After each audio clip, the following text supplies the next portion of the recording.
નમસ્કાર વિદ્યાર્થી મિત્રો, 12 સાયન્સ ભૌતિક વિજ્ઞાન ચેપ્ટર 9 કિરણ પ્રકાશ શાસ્ત્ર અને પ્રકાશીય ઉપકરણો એનો આજે છઠ્ઠો સેશન છે. આજે આપણે ઘટના ભણવાની છે મહત્વની, પૂર્ણ આંતરિક પરાવર્તન. અને પછી કુદરતમાં એ પૂર્ણ આંતરિક પરાવર્તન જે છે બરાબર એ ક્યાં જોવા મળશે એની ચર્ચા કરશું બરાબર, અને એનો આપણે વ્યવહારમાં કઈ જગ્યાએ ઉપયોગ કરીએ છીએ એની વાત કરશું. ચાલો, તો પૂર્ણ આંતરિક પરાવર્તન પહેલો પ્રશ્ન છે, પૂર્ણ આંતરિક પરાવર્તનની ઘટના વિસ્તૃત સમજાવો. પૂર્ણ આંતરિક પરાવર્તન છે એની ઘટના આપણે વિસ્તૃતથી સમજવાની છે. તો પહેલાં તો જુઓ કે જ્યારે પ્રકાશનું કિરણ પ્રકાશીય ઘટ માધ્યમમાંથી પ્રકાશીય પાતળા માધ્યમમાં પ્રવેશે છે. સમજો કે ધારો કે કોઈ પ્રકાશનું કિરણ છે, આ ધારો કે પ્રકાશીય પાતળું માધ્યમ છે અને આ પ્રકાશીય ઘટ માધ્યમ છે. જ્યારે કોઈ પ્રકાશનું કિરણ એ પ્રકાશીય ઘટ માધ્યમમાંથી પ્રકાશીય પાતળા માધ્યમમાં પ્રવેશે છે બરાબર, ત્યારે જે આપાત બિંદુ હોય છે એ સંપાત બિંદુ આગળથી એનું કંઈક શું થાય છે, આંશિક પરાવર્તન. આંશિક પરાવર્તન અને આંશિક પારગમન. શું થાય છે? એનું આંશિક પરાવર્તન થાય છે અને આંશિક પારગમન થાય છે. ખબર પડે બરાબર. તો આજે આંશિક પરાવર્તન જે થાય છે એને કહેવામાં આવે આંતરિક પરાવર્તન. શું કહેવાય એને? આંતરિક પરાવર્તન. જે આંશિક પરાવર્તન થાય એને કહેવામાં આવે આંતરિક પરાવર્તન. બીજું કે આપાત બિંદુ પાસે એક ત્રીજી પણ ઘટના બને છે જેને કહેવામાં આવે શોષણ. પ્રકાશનું કંઈક શોષણ પણ થાય છે, પણ કિરણ પ્રકાશ શાસ્ત્રમાં આપણે એની ચર્ચા કરતા નથી. આપણે માત્ર જે પારગમન પામે, પારગમન એટલે કે વક્રીભવન, અને જે પરાવર્તન પામે એની જ આપણે માત્ર ચર્ચા કરતા હોઈએ છીએ બરાબર. તો જ્યારે પ્રકાશનું કિરણ પ્રકાશીય ઘટ માધ્યમમાંથી પ્રકાશીય પાતળા માધ્યમમાં પ્રવેશે છે ત્યારે તેનું બંને માધ્યમોને છૂટી પાડતી સપાટી આગળ તે જ માધ્યમમાં તેનું આંશિક પરાવર્તન, એટલે જે માધ્યમમાંથી એ આપાત થતું હોય તે જ માધ્યમમાં આંશિક પરાવર્તન અને બીજા માધ્યમમાં આંશિક પારગમન થાય છે, બીજા માધ્યમમાં પારગમન પામે છે. આ પરાવર્તનને આંતરિક પરાવર્તન કહેવાય. શું કહેવાય આને? આંતરિક પરાવર્તન. બીજું કે તમને એ પણ ખ્યાલ છે કે ધારો કે આ આપાત કોણ હોય તો આ વક્રીભૂત કોણ થાય. તો આપાત કોણ એ વક્રીભૂત કોણ કરતાં કેવો હોય છે? વક્રીભૂત કોણ એ આપાત કોણ કરતાં કેવો હોય છે? મોટો. કારણ કે પ્રકાશીય ઘટ માધ્યમમાંથી પ્રકાશનું કિરણ પ્રકાશીય પાતળા માધ્યમમાં જાય તો લંબથી કેવું જાય? દૂર. તો જો જ્યારે પ્રકાશનું કિરણ પ્રકાશીય ઘટ માધ્યમમાંથી પ્રકાશીય પાતળા માધ્યમમાં પ્રવેશે છે ત્યારે તે લંબથી દૂર તરફ વિચલન પામે છે બરાબર. ચલો, વધારે સમજૂતી માટે સમજો કે મેં એક આકૃતિ લીધી છે કે આ એક માધ્યમ છે, ઘટ માધ્યમ છે, પાતળું માધ્યમ છે. ધારો કે ઘટ માધ્યમ છે એનો વક્રી ભૂનાક N1 કહી દો, પાતળા માધ્યમનો વક્રી ભૂનાક N2 કહી દઈએ બરાબર. તો ધારો કે અહીંયા કેટલાક કિરણો મેં ધ્યાનમાં લીધા. એ જે છે એ ધારો કે કોઈ સ્ત્રોત છે કે જ્યાંથી પ્રકાશના જુદા જુદા કિરણો જે છે એ બે માધ્યમોને છૂટી પાડતી સપાટી આગળ આપાત થાય છે. તો ધારો કે એક આ કિરણ છે, એક આ કિરણ છે, એક આ કિરણ છે, એક આ કિરણ છે, એક આ કિરણ છે. બે માધ્યમોને જુદી પાડતી સપાટી પર શું થાય છે? આપાત થાય છે બરાબર. તો આ જે કિરણ છે AOB કિરણ છે AO1B, આ કિરણનું જો તમે જોઈ શકો છો શું થાય છે? આંશિક પરાવર્તન. આ જે કિરણ છે આપણું AO એનું શું થાય છે? અહીંયા આંશિક પરાવર્તન થાય છે અને આંશિક પારગમન એટલે કે વક્રીભવન થાય છે. એટલે ખબર પડે. એમાં આ જે ખૂણો છે એ આપાત કોણ અને આ જે ખૂણો છે એ વક્રીભૂત કોણ. તો આપાત કોણ કરતાં વક્રીભૂત કોણ કેવો છે? મોટો છે. ચલો, ખબર પડી આટલી બરાબર. તો આકૃતિમાં આપણને સ્પષ્ટ થાય છે. તો જો આકૃતિમાં દર્શાવેલ કિરણ AOB, જે આ કિરણ છે તે AOB, આ જે કિરણ છે એમાં આપાત કિરણ AO નું આંશિક પરાવર્તન O1C, એટલે કે આ O1C એ શું થાય છે? આંશિક પરાવર્તન. અને બીજું શું જોવા મળે છે? અને આંશિક વક્રીભવન થાય છે. આંશિક શું થાય છે? વક્રીભવન થાય છે. આપાત કોણ કરતાં ક્રાંતિ કોણ અથવા આપાત કોણ કરતાં વક્રીભૂત કોણ મોટો હોય છે. આપાત કોણ કરતાં વક્રીભૂત કોણ કેવો હોય છે? મોટો હોય છે. બોલો, ખબર પડે બરાબર. ચાલો, નેક્સ્ટ જે આકૃતિમાં લઈએ કે હવે જો હું આપાત કોણનું મૂલ્ય વધારતો જ, હવે સમજો કે આ જે કિરણ છે એના આપાત કોણ કરતાં આ જે કિરણ છે એનો આપાત કોણ કેવો થઈ જાય? આ મોટો થઈ જાય. હજુ એની કરતાં આનો આપાત કોણ કેવો થઈ જાય? હજુ મોટો થઈ જાય. એની કરતાં આનો આપાત કોણ કેવો થઈ જાય? હજુ મોટો થઈ જાય. હવે આ જે કિરણ છે અહીંયા, બરાબર, એનો આપાત કોણ કેટલો થાય? તો કે હવે જો આ કિરણ માટે સ્પેશિયલ આપણે ચર્ચા કરી કે આ જે કિરણ છે એના માટે આ લંબ થાય. બધામાં જો આ ડોટેડ લાઈન છે ને એ બધી લંબ છે, બરાબર. તો પછી આ કિરણ માટે, આ જે કિરણ છે એના માટે આપાત કોણ કેટલો થશે? 0. આપાત કોણ 0 થશે, બરાબર. I બરાબર છે 0 થશે. તો પછી આ બિંદુ આગળ જો આપણે સ્નેલનો નિયમ એપ્લાય કરીએ, આનો વક્રી પૂર્ણાંક છે n1, આનો વક્રી પૂર્ણાંક છે n2. તો સ્નેલના નિયમ પ્રમાણે શું આવશે? n1 sin I બરાબર n2 sin r. ચલો આ તો 0 થઈ ગયું. તો એનો મતલબ કે sin r બરાબર પણ 0. તો r કેટલા? 0. તો એનો મતલબ કે જે બરાબર વક્રીભૂત કોણ જે છે એ પણ કેવો થશે? 0. એટલે પ્રકાશનું કિરણ શું થશે? આમ સીધું પસાર થઈ જશે. પ્રકાશનું કિરણ છે આમ સીધું પસાર થઈ જશે. અને જે પરાવર્તન પામે છે એ આ રીતે પરાવર્તન પામશે, કારણ કે આપાત કોણ જે છે એ પરાવર્તન કોણ જેટલો થવો જોઈએ, બરાબર. તો એમ કહી શકાય કે સપાટીને લંબ રૂપે જો કોઈ કિરણ આપાત થાય તો એ વક્રીભવન પામ્યા વગર સીધું પસાર થાય, કારણ કે એ કિરણ માટે આપાત કોણ 0 હોય છે. સપાટીને લંબ રૂપે જો કોઈ કિરણ આપાત થાય તો એ સીધું પસાર થઈ જાય એવા કિરણ માટે આપાત કોણ 0 હોય છે, બરાબર. તો આ એક બાબત છે, આ બાબત ખાસ ધ્યાન રાખવાની.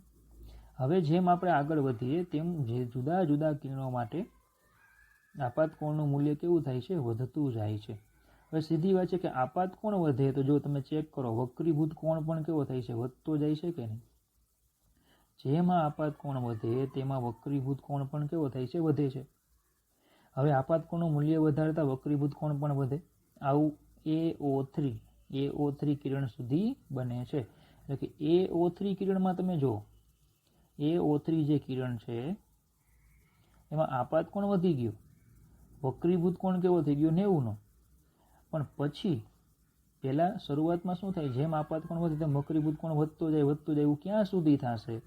કે જ્યારે વક્રીભૂત કોણ 90 નો બની જાય, અહીંયા 90 નો, ત્યાં સુધી એવું જોવા મળે છે. સુધી બને છે કે જ્યાં વક્રીભૂત કોણ કેવો થઈ જશે? 90 નો. અહીં વક્રીભૂત કિરણ ખૂબ વળીને બંને માધ્યમની છૂટી પડતી સપાટીને સમાંતર જાય છે. આ જે સમાંતર જાય છે તે કિરણ AO3D કેવું જાય? બે માધ્યમની છૂટી પડતી સપાટીને સમાંતર છે. પણ જો હજી પણ આપણે આપાત કોણ વધારીએ, એની પછીનું કિરણ કહીએ, આપાત કોણ વધારીએ, જો આપાત કોણનું મૂલ્ય હજી પણ વધારવામાં આવે તો AO4 કિરણ મળે. એટલે કે આ AO4, તો તેનું વક્રીભવન શક્ય નથી. એટલે તમે ચેક કરો, આ માધ્યમમાં હવે કોઈ પ્રકાશનું કિરણ નથી, બરાબર. એટલે ખૂણો વધતો જાય, છેલ્લે કેવું થાય? પ્રકાશનું કિરણ સમાંતર. અને પછી શું થાય? એ જ માધ્યમમાં માત્ર ને માત્ર પરાવર્તિત કિરણ જ વધે, કોઈ વક્રીભૂત કિરણ જોવા મળતું નથી, બરાબર.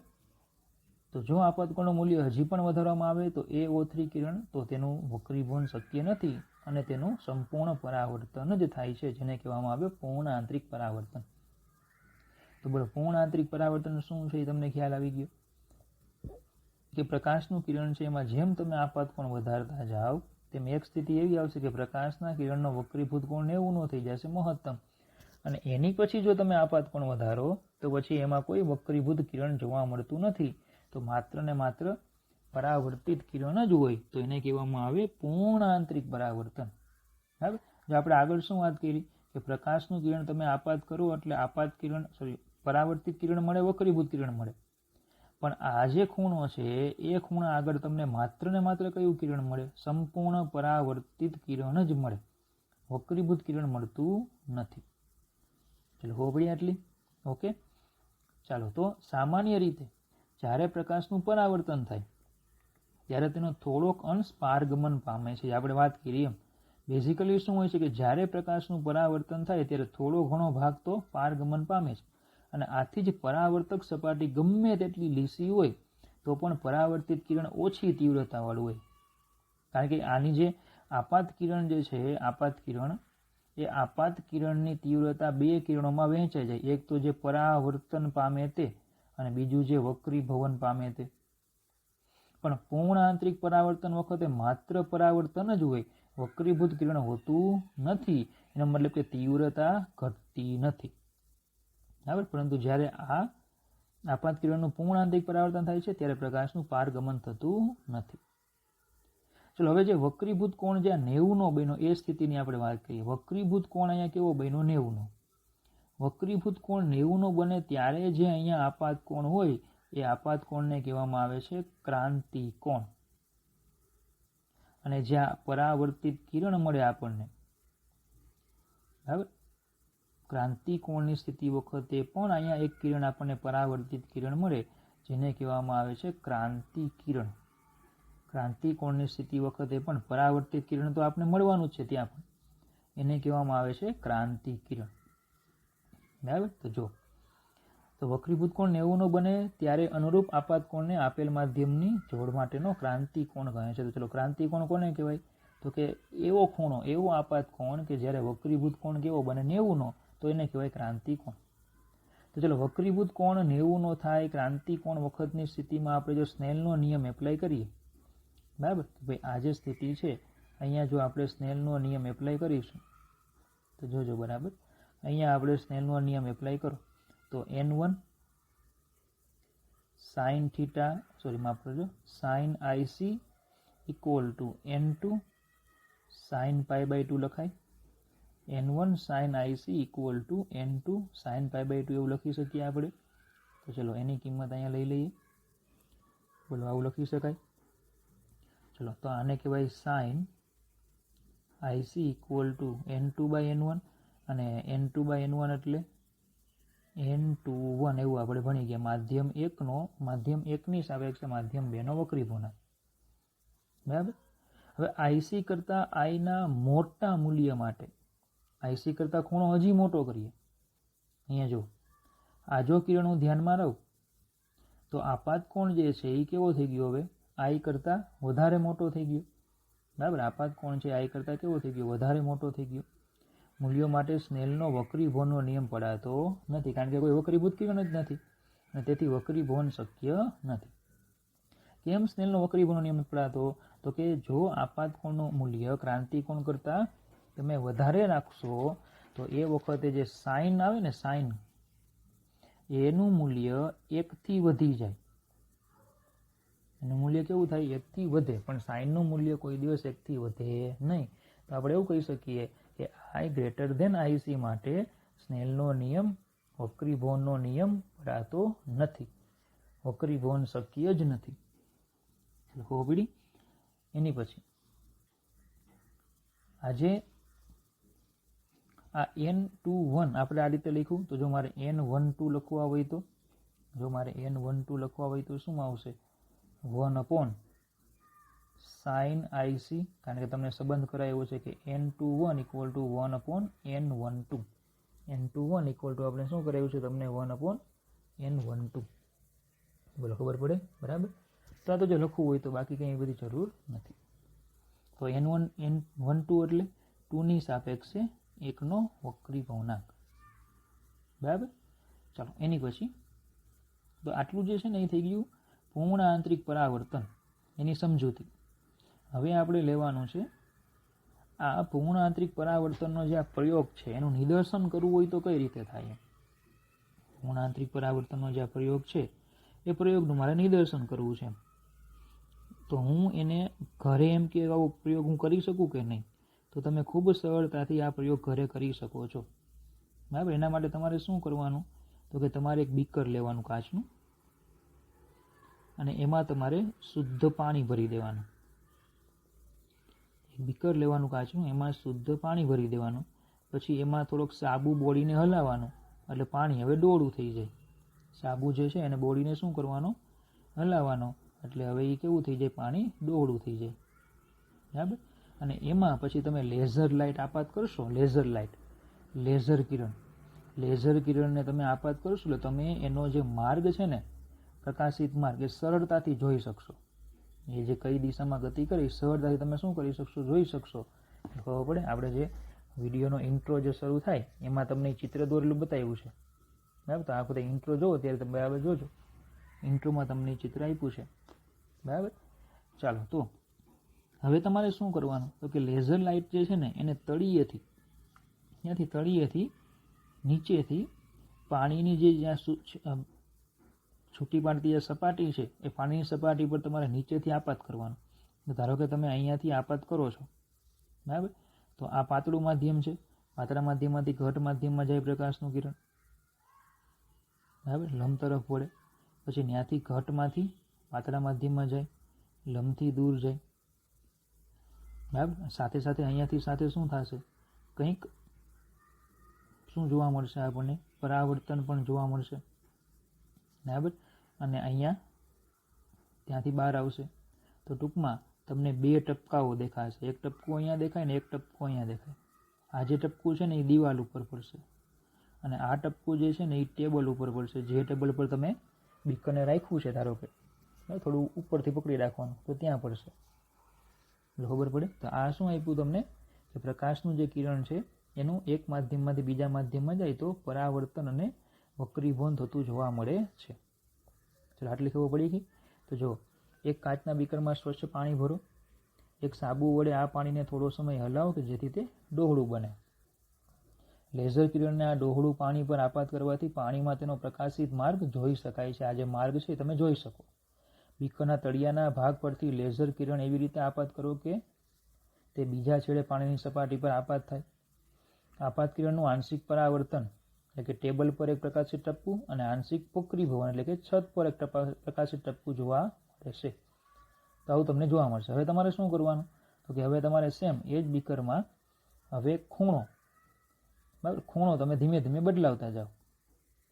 જે પ્રકાશ તમે આપાત કરો છો એનો ખૂણો ધીમે ધીમે તમે કેવો કરી નાખો, બદલતા જાઓ, બરાબર.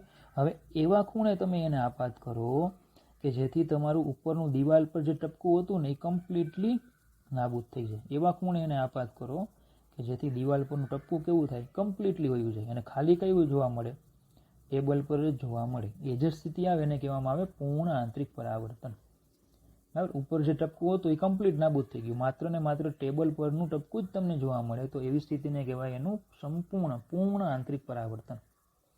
તો હવે બીકરની એક બાજુથી લેઝર કિરણ એવી રીતે આપાત કરો કે તે પાણીની ઉપરની સપાટી પર વધુ ત્રાંસુ આપાત કરો.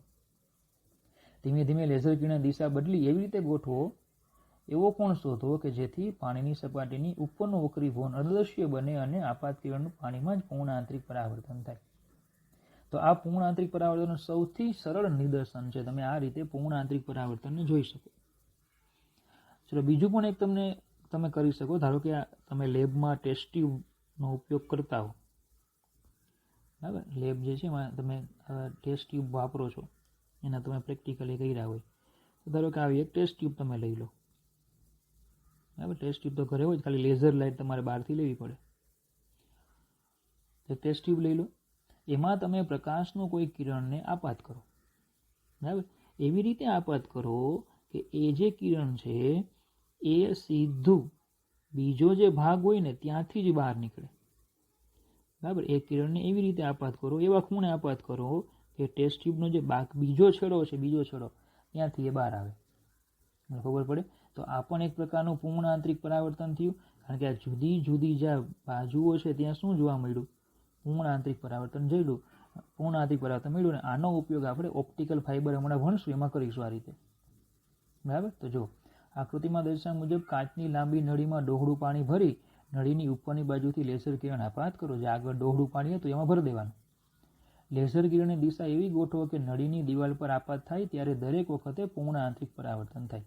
આ દિશા તમે એવી ગોઠવો કે આ જે કાચની નળી છે એની પર આપાત થાય ત્યારે શું થાય, પૂર્ણ આંતરિક પરાવર્તન. તો ઓપ્ટિકલ ફાઇબર બહુ મહત્વનો પોઈન્ટ છે. એમાં બરોબર આ જ રીતે અનેકવાર પૂર્ણ આંતરિક પરાવર્તન થાય છે. ઓપ્ટિકલ ફાઇબરમાં આવી રીતે પૂર્ણ આંતરિક પરાવર્તન થતું જોવા મળે છે, બરાબર. તો ચલો આ નિદર્શન બેઝિકલી આવો કોઈ પૂછાય નહીં પ્રયોગ, બરાબર. તો તમારી જાણકારી માટે આપણે લીધો. ચાલો એની પછી છે કુદરતમાં પૂર્ણ આંતરિક પરાવર્તન અને આ ઘટનાના પ્રૌદ્યોગિકી ઉપયોગો. તો ચલો પહેલું કુદરતમાં પૂર્ણ આંતરિક પરાવર્તન. હવે 10મા ધોરણનું તમે ભણી ગયા. મરીચિકા, બરાબર. મરીચિકા જેને કહેવાય પ્રકાશીય ભ્રમણા, જે ગરમ પ્રદેશોમાં જોવા મળે, ગરમ પ્રદેશો હોય ત્યાં, બરાબર. કે ભાઈ ગરમ પ્રદેશો છે એમાં જે જમીનની નજીકની જે હવા હોય એ જે હવા છે એ ગરમ હોય છે. ગરમ હોય એટલે એની ઘનતા જે છે એ ઓછી હોય, અને હવા જે છે એમાં ઘનતા ઓછી હોય ને તો એનો વક્રી ભવનાંક પણ ઓછો હોય. એની સરખામણીમાં ઉપરની જે હવા છે એ હવા કેવી હોય છે? ઠંડી હોય છે, એટલે એની ઘનતા વધારે હોય છે, અને હવામાં ઘનતા વધે ને તો એનો વક્રી ભવનાંક પણ વધે. તો એનો મતલબ કે ઉપરનું જે માધ્યમ છે એ પ્રકાશીય ઘટ હોય છે, જ્યારે નીચેનું માધ્યમ છે એ પ્રકાશીય પાતળું હોય છે. ઉપરનું માધ્યમ પ્રકાશીય ઘટ હોય છે, જ્યારે નીચેનું માધ્યમ પ્રકાશીય કેવું હોય છે? પાતળું હોય છે. બરાબર. તો હવે ધારો કે કોઈ આવી રીતે એક નારિયેળીનું ઝાડ છે, ત્યાં ઉપરની ટોચ પરથી જો કોઈ પ્રકાશનું કિરણ આવે તો એ પ્રકાશનું કિરણ સતત ઘટ માધ્યમમાંથી ક્યાં જાય? પાતળા માધ્યમમાં જાય. એટલે લંબથી કેવું થતું જાય? જો લંબથી કેવું થતું જાય? દૂર થતું જાય, અને જમીનની ખૂબ નજીકથી શું થશે? તે પૂર્ણ આંતરિક પરાવર્તન પામીને આ વ્યક્તિની આંખમાં પ્રવેશે. પણ તમને આગળ કીધું હતું કે આપણને તો હંમેશા સીધું જ દેખાય. આપણને હંમેશા શું દેખાય? આમ સીધું દેખાય. મતલબ કે પેલો વ્યક્તિને શું ભાસ થશે કે પ્રકાશનું કિરણ ખરેખર અહીંયાથી આવેલું છે. પ્રકાશનું કિરણ ખરેખર ક્યાંથી આવ્યું છે? નીચેથી આવ્યું છે. મતલબ કે આવું ક્યારે જોવા મળે? તો કે જ્યારે અહીંયા પાણી હોય તો. જો અહીંયા પાણી હોય તો બરાબર, દરિયા એટલે કે ધારો કે પાણી હોય તો પાણીના કિનારા પર જે વસ્તુઓ હોય એ બધાના પ્રતિબિંબ આપણને કેવા દેખાય? ઊંધા દેખાય. તો આ જે વ્યક્તિ છે એ વ્યક્તિને શું લાગશે? તો કે એ જે સ્થાન છે ત્યાં શું રહેલું છે? પાણી રહેલું છે. એટલે એ વ્યક્તિ અહીંયાથી ભાગતો ભાગતો અહીંયા આવશે, પણ એને શું થશે? અફસોસ. શું થશે એને? અફસોસ કે ત્યાં કોઈ પાણી હોતું નથી. એટલે એને શું થાય? ભ્રમણા. શું થાય એને? ભ્રમણા. બરાબર. એટલે મરીચિકા છે એને મૃગ જળ એવું પણ કહેવામાં આવે. મૃગ જળ. બરાબર. મૃગ એટલે આભાસી જળ, પાણી. હો પડી. બરાબર. જો આ બસ આટલું સિમ્પલ કન્સેપ્ટ છે, તમે ભણી જ ગયા છો, નવું કશું છે નહીં. ખાલી વાક્યો જોઈ લેજો. ઉનાળાની ગરમીમાં જમીનના સંપર્કમાં રહેલી હવા ઉપરના સ્તરની હવા કરતાં વધુ ગરમ હોય છે. જમીનના સંપર્કમાં જે હોય તે કેવી હોય? વધુ ગરમ હોય. હવાનો વક્રી ભવનાંક તેની ઘનતા વધે તેમ વધે છે. હવાનો વક્રી ભવનાંક, એક વાક્ય યાદ રાખો, હવાનો વક્રી ભવનાંક એ ઘનતા વધે તેમ વધે છે. બરાબર. એટલે બંને સમપ્રમાણમાં છે. બાકી તમને આગળ સમજાયું છે વક્રી ભવનાંક અને ઘનતા એ બંને એકબીજા સાથે કોઈ સંબંધ ધરાવતા નથી. વધુ ગરમ હવા ઓછી ઘટ હોય છે, અને પાતળી હવા કરતાં તેનો વક્રી ભવનાંક ઓછો હોય છે. જે વધુ ગરમ હવા હોય એની ઘનતા કેવી હોય? ઓછી. એટલે પાતળી હવા કરતાં તેનો વક્રી ભવનાંક કેવો હોય છે? ઓછો હોય છે. ખબર પડે? વધુ ગરમ જે હવા છે એ કેવી હોય? ઓછી ઘટ હોય. એટલે પાતળી હવા કરતાં વક્રી ભવનાંક એનો કેવો હોય? ઓછો હોય. જો હવાના પ્રવાહો નાના હોય, એટલે કે પવન ન હોય ત્યારે એ હવા સ્થિર હોય, તો જુદા જુદા સ્તરોની પ્રકાશીય ઘનતા ઊંચાઈ સાથે વધે છે. ઊંચાઈ સાથે શું થાય? વધે. એટલે કીધું ઊંચાઈ પર જાઓ તેમ શું થાય? વધુ ઘટ બનતી જાય, એટલે કે વક્રી ભવનાંક વધે. આથી કોઈ ઝાડ જેવા ઊંચા પદાર્થ પરથી આવતું કિરણ જમીન તરફ જતા સતત ઘટતા વક્રી ભવનાંકવાળા માધ્યમમાંથી પસાર થાય. આમ આવા પદાર્થમાંથી આવતું કિરણ સતત રીતે લંબથી દૂર તરફ વિચરણ અનુભવતું જાય છે, અને જમીનની નજીકની હવા માટે આપાતકોણ ક્રાંતિકોણ કરતાં વધે ત્યારે પૂર્ણ આંતરિક પરાવર્તન પામે છે. એટલે ખૂબ નજીક પહોંચે ત્યારે આ સ્થિતિમાં જે આપાતકોણ છે એ ક્રાંતિકોણ કરતાં કેવો થાય? વધી જાય, ને ત્યાંથી એનું પછી શું થશે? પૂર્ણ આંતરિક પરાવર્તન. બરાબર. ચાલો, દૂરના નિરીક્ષકને પ્રકાશ ક્યાંક જમીનની નીચેના ભાગ પરથી આવતો હોય તેવો ભાસ થાય છે, અને જમીન પર પાણીનું ખાબોચિયું હોય અને તેમાં ઝાડનું પ્રતિબિંબ રચાતું હોય તેવું માની લે છે. દૂરના ઊંચા પદાર્થના આવા ઊંધા પ્રતિબિંબો નિરીક્ષકને પ્રકાશીય ભ્રમણામાં નાખી દે છે. ઊંધા પ્રતિબિંબ એટલે વસ્તુ અને એનું મળે પ્રતિબિંબ, તો શું ભ્રમણા થઈ જાય કે ભાઈ ત્યાં શું છે? પાણી છે. આ ઘટનાને મરીચિકા કહે છે. ગરમ રણ પ્રદેશમાં એ મરીચિકા દેખાવાનું સામાન્ય છે.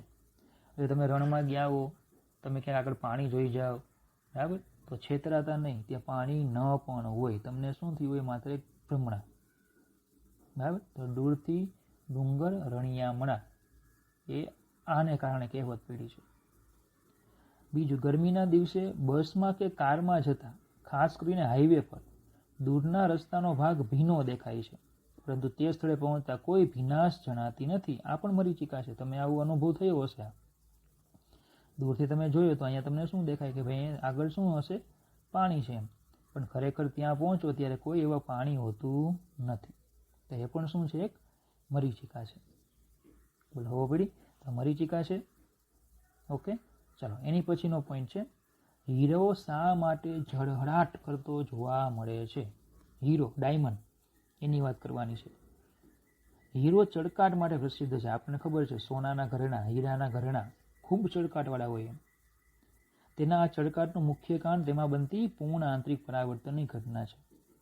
હીરામાં અને હવાના આંતરપૃષ્ઠ માટે ક્રાંતિકોણનું મૂલ્ય ઘણું મોટું અને ક્રાંતિકોણ ઘણો નાનો હોય છે.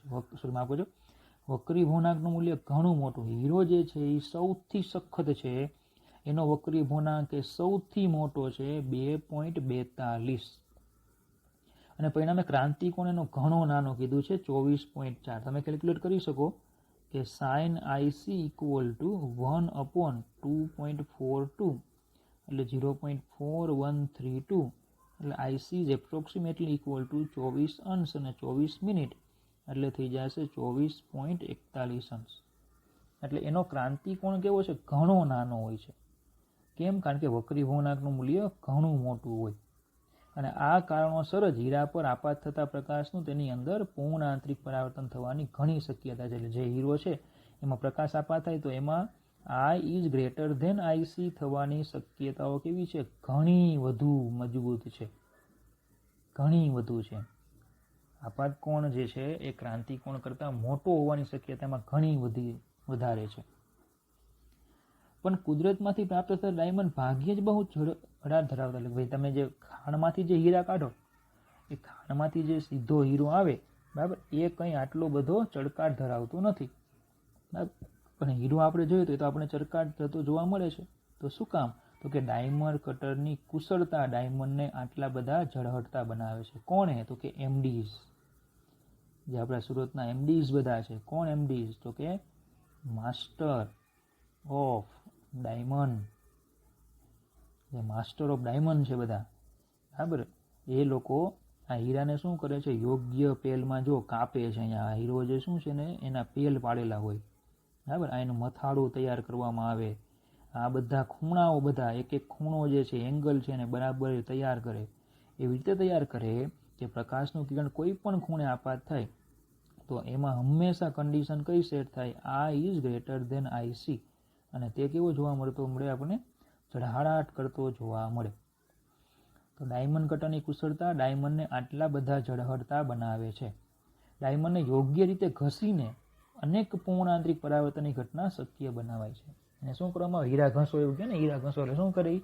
આવા હીરા તૈયાર કરે, બરાબર. અને પરિણામે એમાં બધા જે ખૂણાઓ છે એ સેટ થાય અને એ સરળતાથી, બરાબર, ચકાસી શકે, અને હીરો જે છે એ આપણને કેવો જોવા મળે? એકદમ ઝગમગતો જોવા મળે, બરાબર. ચાલો એની પછીનો પોઈન્ટ છે, યોગ્ય આકૃતિ દ્વારા પ્રિઝમ વડે પ્રકાશનું 90 કે 180નું વિચલન કેવી રીતે મેળવાય છે તે સમજાવો. તો સમજો, મારી પાસે એક પ્રિઝમ છે. પ્રિઝમ આપણે આગળ ટોપિક ભણવાના છીએ, તમે જોયો પણ હશે. તો ધારો કે આ ખૂણો છે 45, અહીંયા આ ખૂણો છે 45 અને આ ખૂણો છે 90નો. સેમ એ જ રીતે એક બીજો પ્રિઝમ છે ને આ રીતે રાખ્યો છે. આ ખૂણો છે 45, આ જે છે 90 અને આ છે 45. તો આવા પ્રિઝમો વડે 90 કે 180 જે છે એનું વિચલન મેળવી શકાય. દાખલા તરીકે સમજો કે ધારો કે મારી પાસે કોઈ એક વસ્તુ છે, બરાબર. ધારો કે મારી પાસે અહીંયા આ કોઈ વસ્તુ છે.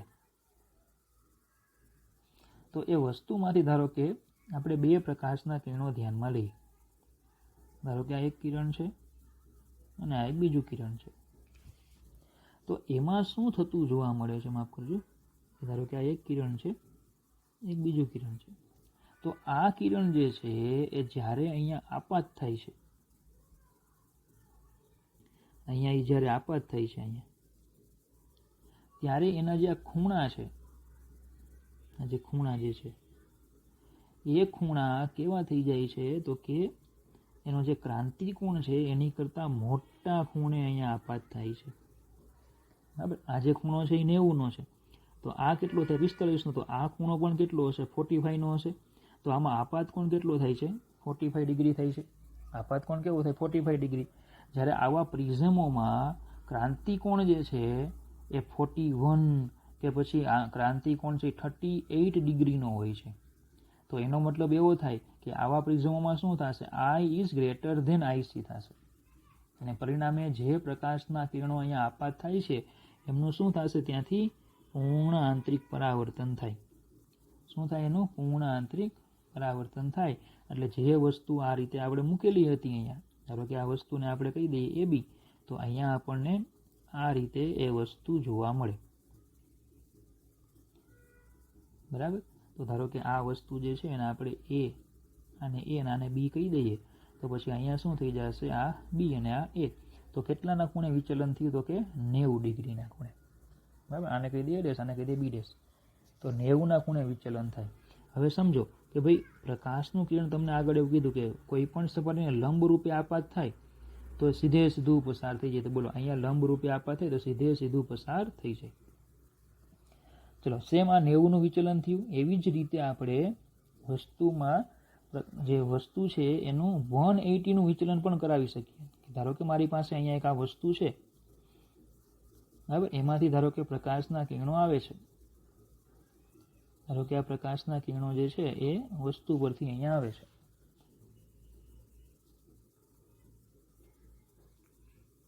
તો ચલો, સેમ પેલાની જેમ જ અહીંયા શું થશે, પૂર્ણાંતરિક પરાવર્તન થશે, અને પછી ફરી પાછા એ પ્રકાશના કિરણો ક્યાં જશે, આમ રિટર્ન જશે.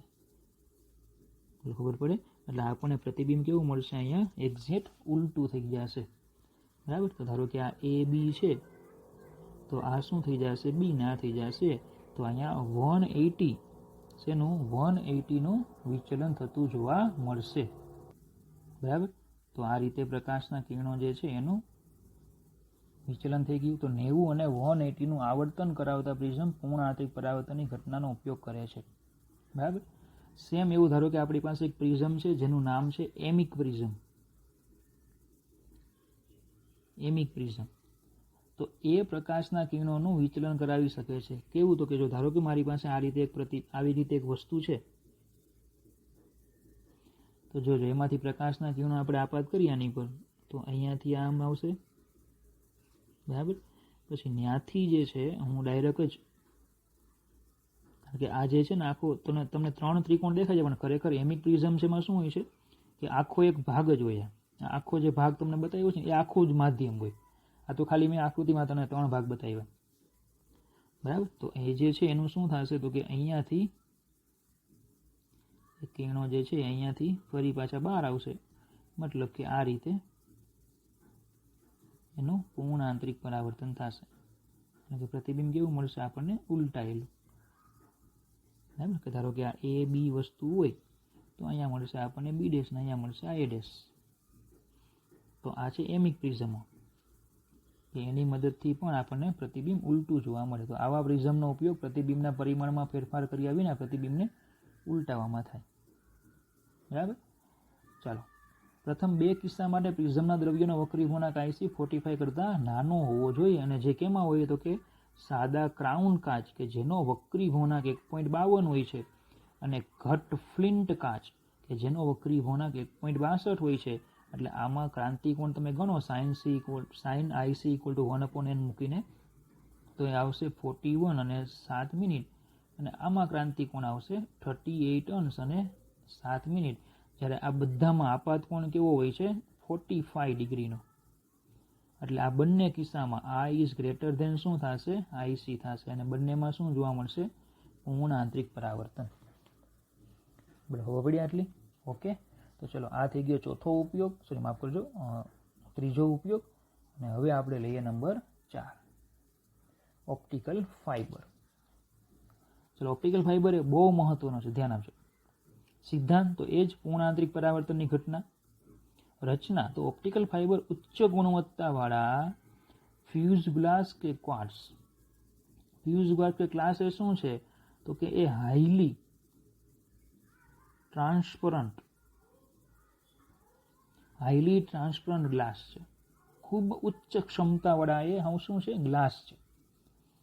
દરેક ફાઇબર ચોક્કસ ગર્ભ અને આવરણ ધરાવે છે. દાખલા તરીકે તમે ફાઇબર આપ્યો છે, તો આ જે છે એનો ગર્ભ ભાગ છે, અને આ જે વ્હાઇટ કલરની તમને આ પટ્ટી દેખાય છે એ એની ઉપર આવરણ એટલે કે કોટિંગ કરેલું હોય. એમ જેમ આપણે કેમ તાર હોય એ તારમાં કેમ ઉપર ઇન્સ્યુલેશનનું પડ ચડાવેલું હોય, એટલે કે પેલું જે રેડ ગ્રીન એવા કલરના કોટિંગ કર્યા હોય, તો એને આવરણ અથવા તો એને ક્લેડિંગ એવું કહેવામાં આવે. શું કહેવામાં આવે? ક્લેડિંગ.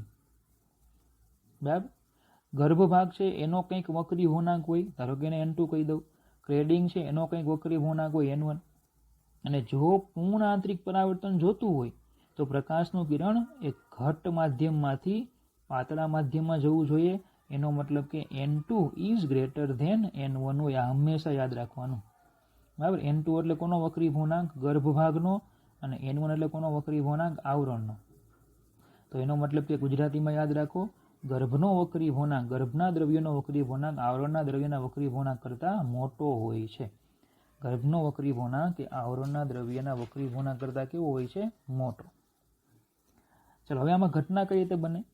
તો કે ધારો કે કોઈ પ્રકાશનું કિરણ આપણે આમાં આપાત કરીએ છીએ. ધારો કે હું અહીંયા પ્રકાશનું કિરણ જે છે એ હું આપાત કરું છું, તો એનું અહીંયાથી શું થશે? વક્રીભવન થશે.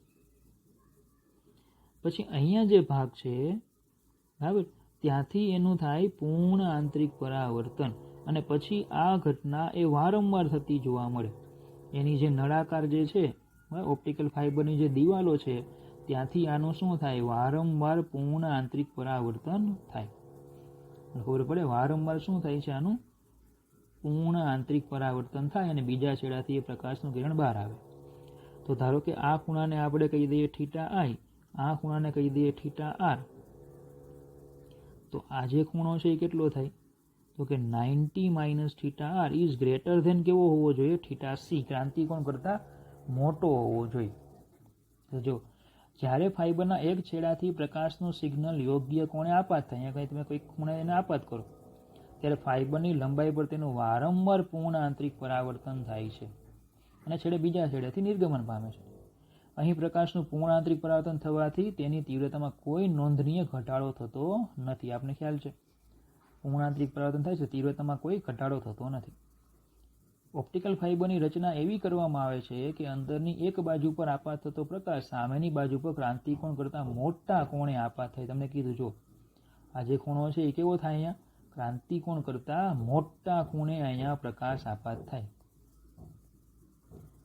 ફાઇબર વળેલા હોવા છતાં પ્રકાશ તેની લંબાઈ પર સરળતાથી ગતિ કરી શકે છે. મતલબ કે ધારો કે હું આ ફાઇબરને વાળી નાખું ને તો પણ આ ખૂણો જે છે અહીંયા એ ક્રાંતિકોણ કરતાં મોટો જ રહે છે. ફાઇબરને વાળવામાં આવે છતાં પણ મોટો રહે છે. અને આમ ઓપ્ટિકલ ફાઇબરનો ઉપયોગ, બરાબર, ઓપ્ટિકલ પાઇપ તરીકે થાય છે. જેમ કેમ આપણે પાણીને લઈ જતી પાઇપ હોય તેવી રીતે આ પ્રકાશને લઈ જાય. પ્રકાશ એટલે ઓપ્ટિક, પ્રકાશ એટલે ઓપ્ટિક્સ. તો ઓપ્ટિકલ પાઇપ પણ કહેવામાં આવે. તો આ એનું કાર્ય છે, સાદું સિમ્પલ જ છે. હવે ઉપયોગ ક્યાં થાય? જો વર્તમાન સમયમાં શ્રાવ્ય અને દ્રશ્ય, શ્રાવ્ય એટલે ઓડિયો અને દ્રશ્ય એટલે વિડીયો, સંકેતનું લાંબા અંતર સુધી પ્રસારણ કરવા ઓપ્ટિકલ ફાઇબરનો વિસ્તૃત ઉપયોગ થાય છે.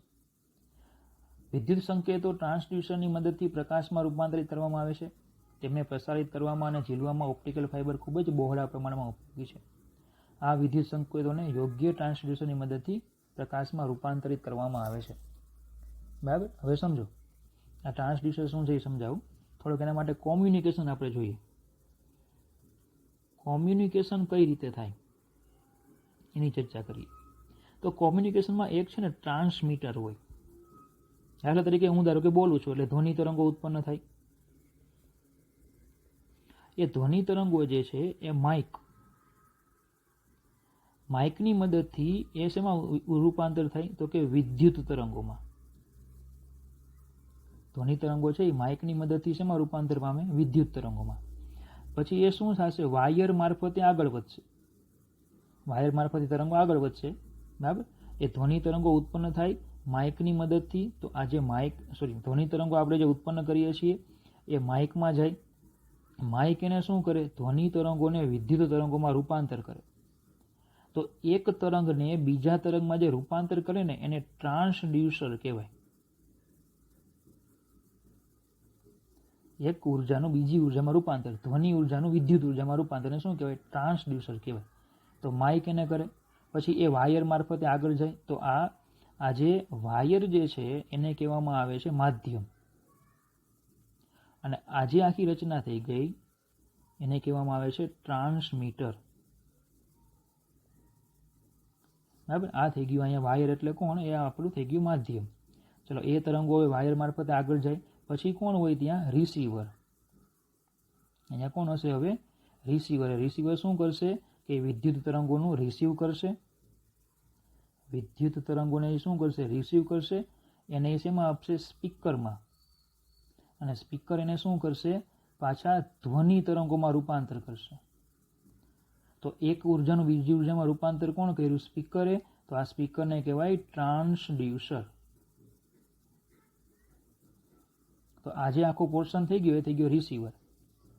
તો આ તો છે ને વાયર વાળું કોમ્યુનિકેશન થયું, પણ તમને ખ્યાલ છે કોર્ડલેસ. કોર્ડલેસ એટલે વાયર વગર, એટલે એને કહેવાય બિનતારી. બિનતારી, કોર્ડલેસ, વાયર વગર. એમ તમે માઇક જોયા હોય તો એમાં વાયર ન પણ હોય. તો એમાં શું હોય કે હવે વાયર હતો તો આ વિદ્યુત તરંગો સીધા અહીંયા રિસીવ થયા, પણ વાયર ન હોય તો પછી આ વિદ્યુત તરંગોને તમારે વિદ્યુત ચુંબકીય તરંગોમાં રૂપાંતર કરવા પડે. એટલે કે પ્રકાશના તરંગોમાં રૂપાંતર કરવા પડે. અને એ પ્રકાશના તરંગો અહીંયા રિસીવ થાય. તો પ્રકાશના તરંગોને ત્યાં કોણ લઈ જાય? તો કે એ ઓપ્ટિકલ ફાઇબર લઈ જાય.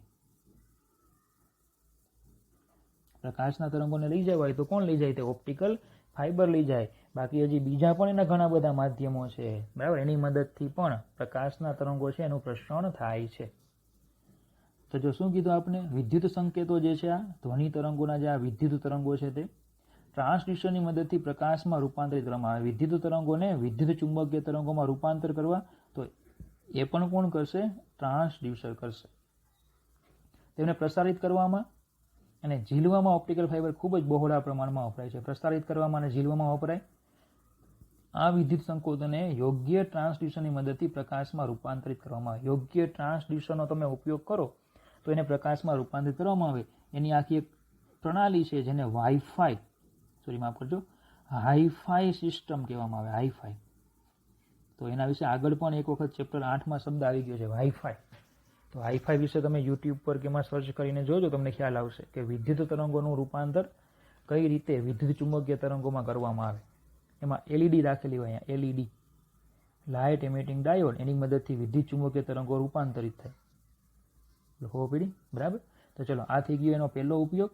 નંબર 2, ઓપ્ટિકલ ફાઇબર ઓપ્ટિકલ સિગ્નલોનું પણ પ્રસારણ કરવામાં વાપરી શકાય છે, એટલે કે પ્રકાશના તરંગોનું. ઉદાહરણ તરીકે ઓપ્ટિકલ ફાઇબરને પ્રકાશીય નળી તરીકે વાપરી અન્નળી, જઠર, આંતરડા જેવા શરીરના આંતરિક અવયવોની દ્રશ્ય તપાસ થઈ શકે છે, જેને તમે બાયોલોજીમાં કહો છો એન્ડોસ્કોપી. બરાબર. તો આ જે છે, આ જે આખું છે એ શું છે? ઓપ્ટિકલ ફાઇબર છે. અને એ કોમ્પ્યુટર સાથે જોઈન્ટ કર્યું એટલે તમને ત્યાં શું મળશે? પિક્ચર જોવા મળશે કે અંદર આ જગ્યા આ બધી વસ્તુ છે કે નથી, એમ ખબર પડે આપણને. ત્રીજો છે, તેનો બહુ સામાન્ય ઉપયોગ ડેકોરેટિવ લેમ્પમાં થાય. બહુ સામાન્ય ઉપયોગ ડેકોરેટિવ લેમ્પમાં થાય, જેમાં પ્લાસ્ટિકના ફાઇબરના મુક્ત છેડા ફુવારા આકારના બનાવે છે, જેનો એક છેડો મુક્ત અને બીજો છેડો લેમ્પ સાથે જોડેલો હોય. દાખલા તરીકે તમને અહીંયા બતાવ્યું છે, જો કે આ જે છે અહીંયા લેમ્પ હોય છે, અહીંયા લેમ્પ હોય, અને આ જે છે એ શું છે? આ ઓપ્ટિકલ ફાઇબરની લાઈનો છે આ બધી. બરાબર. તો એક છેડો મુક્ત હોય, કે આ જે છેડો છે એ બધા મુક્ત હોય, અને આ જે છેડો છે ત્યાં શું હોય? પ્રકાશ હોય. હવે સ્વિચ ઓન કરતા દરેક ફાઇબરમાં પ્રકાશ તળિયેથી પસાર થઈ ફાઇબરના છેડે પ્રકાશિત ટપકું આપે છે. જેવી સ્વિચ ઓન કરો એટલે શું થશે? પ્રકાશ આમાંથી પસાર થશે, અને અહીંયા શું આપશે? તમને પ્રકાશિત ટપકું તમને જોવા મળશે. તો તમને આગળ એવું કીધેલું કે આ ફાઇબર વળેલો હોય તો હાલે. તો જો આ વળેલો છે કે નહીં, તો પણ પ્રકાશ પસાર થાય છે. આ પ્રકારના ડેકોરેટિવ લેમ્પમાં વપરાતા ફાઇબર એ ઓપ્ટિકલ ફાઇબર છે. તો આવી રીતે તમને ઘણી વખત જોવા મળે પ્રકાર લેમ્પ. બરાબર. જવાનું જે પેલા હોય કે નહીં, આ બધા ઝુમર ને એવું રાખતા હોય, અહીંયા જવાનું. એ બહુ સારા મોંઘા ઝુમર હોય ને કહેવાનું આ ચાલુ કરો, એમ થોડા વ્યવસ્થિત કપડાં પહેરીને જવાનું. બરાબર. બોગસ લગાવીને શોરૂમમાં જવાનું, આ ઓન કરો, આ ઓન કરો, એ કહી દેવાનું નથી ગમતું એમ કરીને બહાર નીકળી જવાનું. ખબર પડે ને તમને ઓપ્ટિકલ ફાઇબર કઈ રીતે હોય? ખબર પડી? ચાલો, તો ટ્રાય કરી આવજો, નવરા જ છો એટલે. તો આજે આટલું જ રાખીએ. Thank you.